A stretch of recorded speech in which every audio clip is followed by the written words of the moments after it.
আসসালামু আলাইকুম।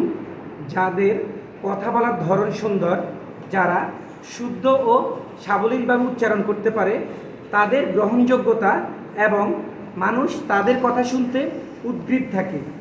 আমরা যদি প্রমিত উচ্চারণে কথা বলি, তবে স্বাভাবিকভাবে কথা বলার চেয়েও আমাদের যে প্রমিত উচ্চারণে কথা বলা, সেটি অনেক সুন্দর দেখাবে এবং সকলের নিকট সেটি অনেক বেশি গ্রহণযোগ্য হবে এবং আমরা অন্যদের কাছে নিজেদেরকে আরও সম্মানিত ও আরও সুন্দরভাবে উপস্থাপন করতে পারবো।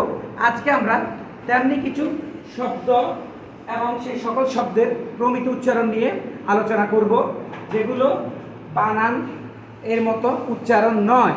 বানান যেমন, উচ্চারণ তেমনই হবে না।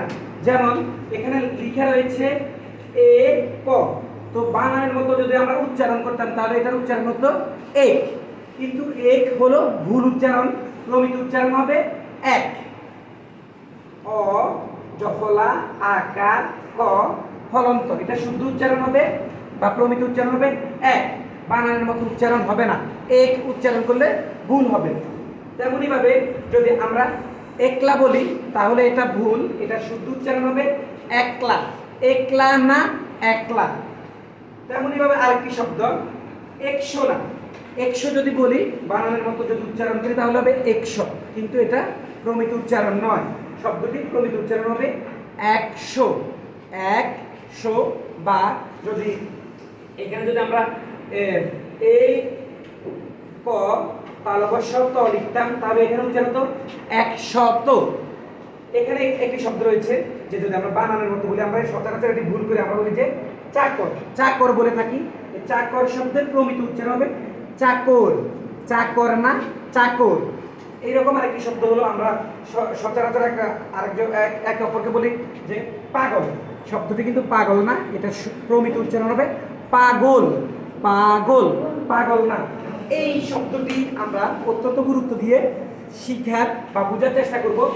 মোটামুটি আমরা সবাই এই শব্দটি ভুল উচ্চারণ করে থাকি। আমরা বলি যে দুঃখী, দর্শকার বিসর্গ খ দীর্ঘ ইকার, আমরা বলি যে এটা দুঃখী, কিন্তু দুঃখী শব্দের প্রমিত উচ্চারণ বা শুদ্ধ উচ্চারণ বা কারেক্ট প্রনাউন্সিয়েশন যেটাই বলেন সেটা হবে দুঃখী। দুঃখী, দুঃখী না। দুঃখী লেখার সময় লিখব, কিন্তু আমরা যখন উচ্চারণ করব বা বলবো তখন আমরা বলবো যে দুঃখী। পরে যে শব্দটি রয়েছে আমরা যদি বানানের মতো উচ্চারণ করি তাহলে হবে যে মস্ত, কিন্তু আমরা এটা মস্ত উচ্চারণ করব না। আমরা লেখার সময় যদি মস্ত লিখি, আমরা বলার সময় বলবো মস্ত। মস্ত বলবো। আশা করি বুঝতে পেরেছেন। আমরা চেষ্টা করব প্রমিত উচ্চারণ শেখার জন্য, প্রমিত ভাষায় কথা বলার জন্য। আমাদের চেষ্টা, আমাদের অভ্যাস, আমাদের অভ্যাসকে অতিক্রম করবে। আমরা নিজেদেরকে আরও ভালোভাবে অন্যর কাছে উপস্থাপন করতে পারবো। সবার জন্য অনেক অনেক শুভকামনা। আল্লাহ হাফেজ।